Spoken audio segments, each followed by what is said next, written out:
Okay, Matthew Stafford never had a division title. Okay? He's played under the Detroit Lions for 13 and a half seasons and still couldn't get it done. Front offices were bad. Coaching staff, bad. The talent wasn't there. You had Calvin Johnson. That was about it. Matthew Stafford just didn't work out here. It was only best for him to go to LA and get him a ring. They had the talent there. The Lions were under, rebuild mode? Under Dan Campbell and Brad Holmes? And within a span of 3 years, they got him a division title under Jared Goff? That is something pretty impressive. I'm not going to slander Stafford and say he didn't give his all here. He tried. It didn't work out.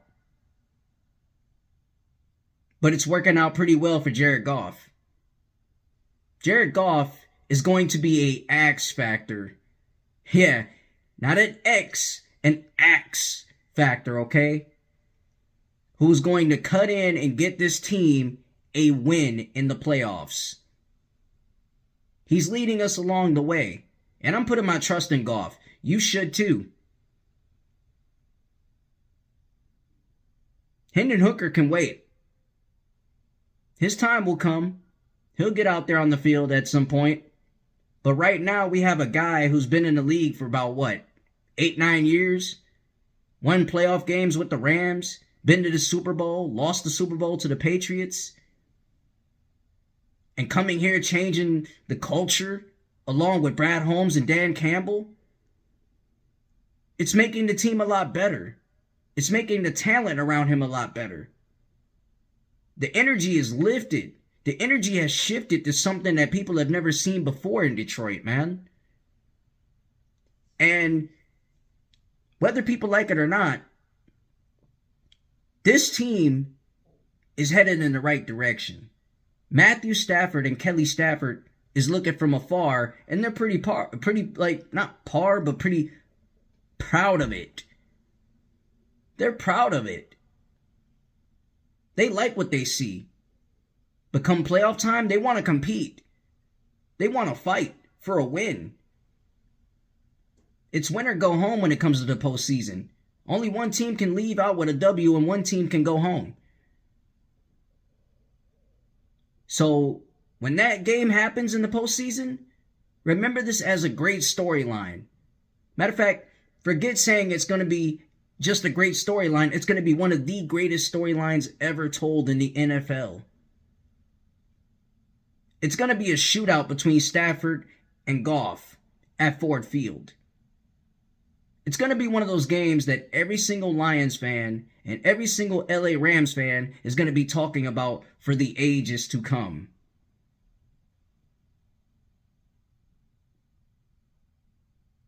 Both of these teams have electric offenses, electric defenses, guys who can be spark the plug players, and come up big at the right time, at the right moment.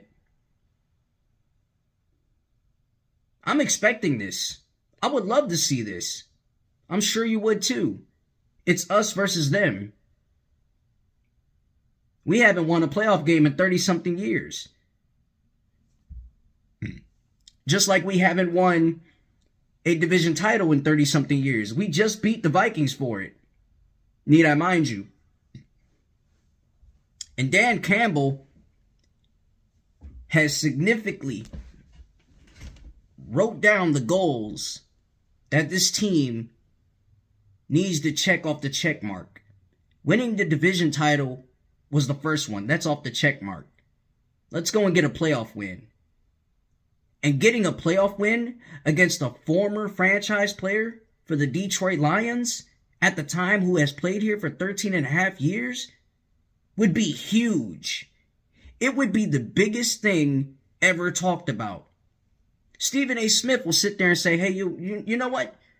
This Lions team came out and they defeated a guy who was once theirs, Matthew Stafford. They did that. They earned that. They played with a lot of passion. They played with a lot of heart, and they wanted it more. Shannon Sharpe will probably sit there and say, the Lions haven't earned anything yet. Just because they beat the Rams and beaten an old friend of theirs, Matthew Stafford, that doesn't mean anything. They haven't earned anything. They have to go to divisional round to prove me something. Or better yet, go to the NFC Championship game to prove me something. That's what Shannon Sharpe will say. I mean, Shannon Sharpe is a Hall of Famer. Without question, one of the best tight ends to ever play the game of football. So, you're going to earn the respect of Stephen A. Smith.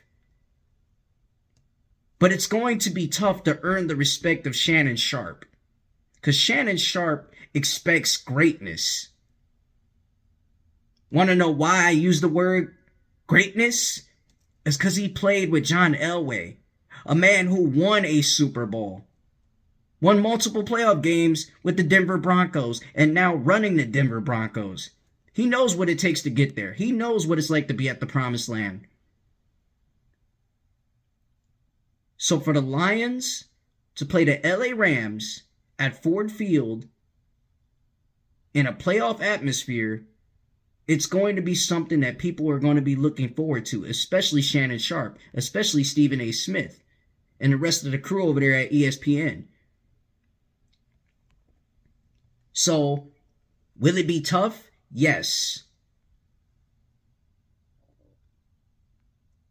But arguably, it's going to come down to who wanted more. That's what it's really going to come down to.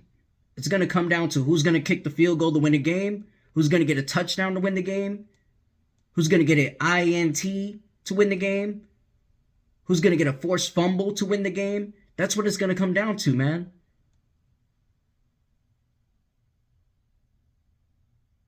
Dogs gotta eat. Dogs gotta eat. Okay? Dogs gotta eat when it comes to the game of football. Dogs gotta eat. It's a dog-eat-dog mentality. It's either him or me. It's either we walk in with a win or we leave out with a loss. It's on these guys, man. It's on two of these teams, man. Two good franchises. Two of them that had Hall of Fame players and could create even more Hall of Fame players with this game even happening. Now, if you ask me, I would expect Matthew Stafford and the Rams to win these next two first before we ever get to see the storyline matchup that we all want. That's what I would expect. I would expect the Lions to either capture the 2 seed to make that happen. Both teams have 2 games left and they have to win. They have to in order to make a 2 seed Lions versus 7 seed Rams to happen. Now, the 1st seed is a wide open race. Lions fans gotta love that. And you gotta be smiling ear to ear about that. But we can't go, way too far and say, hey, we got the 1st seed. Now we're gonna chill out and be lazy.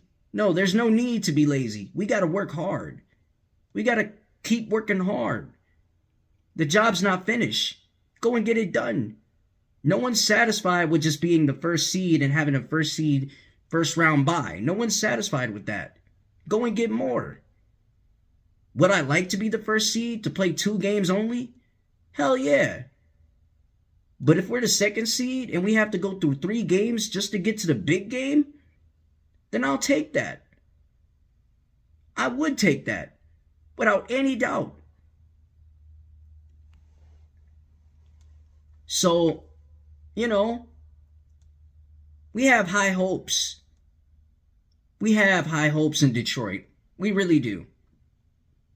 And there's no sweeter feeling than to have a home playoff game in Detroit and win at Ford Field so everyone can celebrate and dance and cheer and be ready for the next round. Because once you get ready for the next round, whoever the second seed may be, you got to prepare for them. You got to be ready for them. You got to suit up for them. The next exact week, right after the game you win. So, don't go into this having high hopes and expectations. We haven't won a Super Bowl. We haven't clinched an NFC championship title yet. Because there's a lot more work to do.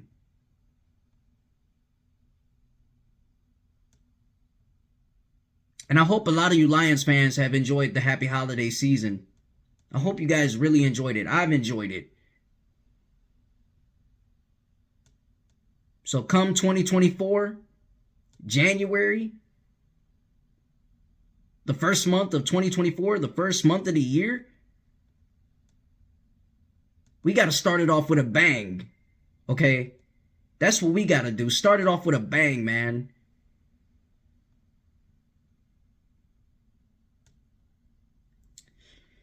And also, before we even go further, I know I have addressed the Dallas game, December 30th. It's a Monday night football game, but it's played on Saturday. Troy Aikman and Joe Buck, you guys are going to be muted. You guys are going to be muted. Because each and every single Lions fan who sit at home and watch the games, they can't stand when you guys call the games. They can't stand it. Troy Aikman has been waiting for the day to see the Lions come to Dallas and play his Cowboys. He's been waiting on it, man. He couldn't stand the fact that that team lost to the Lions a long time ago. He couldn't stand that. He hates that. I mean, if you ask me, he's the new version of Jay-Z on TV, but muted when he talks and when he speaks. I mean, it's a little joke, a little jokey joke, but still. We have to go into Dallas and set the tone and win. We know it's ring night for Jimmy Johnson, who's one of the greatest coaches to be ever coaching the game of football. But we have to win this game with all due respect. We have to come out there and win it. We have to rain on their parade. In the great quote word of Stephen A. Smith, what will go wrong will be wrong. I misquoted that wrong. What could go wrong will be wrong. Stephen A. Smith, man, he's a good guy. Good guy. I don't know. I don't care about misquoting it. I don't know. Don't care what the quote was, but misquoting it is just misquoting it. I just want this team to go into Dallas and win, man. Win. That's the biggest expectation, man, to win. So, with that being said, I want you guys to check out this Dallas Cowboys Detroit Lions game. And oh, by the way, the Cowboys fans, they're talking a lot of smack. They're talking a lot of smack. They're talking a lot of jive right now. Saying they're going to blow out the Lions. Action speaks louder than words. Best quote of them all. Over Stephen A. Smith's quotes. Because when actions speak louder than words, that's when the real good teams come out to play. Okay? That's when you really be excited and be happy that you got the job done. That's when you really feel like, hey, we were on the right side of the, spectacle today. They were on the wrong side of the spectacle. So, I'm excited, man. I'm looking forward to Week 17, December 30th. Let the games begin. Let's compete. This is your boy Chicken Nugget King, 586, here in the mix with a brand new video. Make sure you like, share, and subscribe, and enjoy episode 3 of the Chicken Nugget King 586 Sports Podcast Show. And I'm out. Oh, by the way, tell a friend to tell a friend. Make sure you like, share, and subscribe. I'm out. Yeah.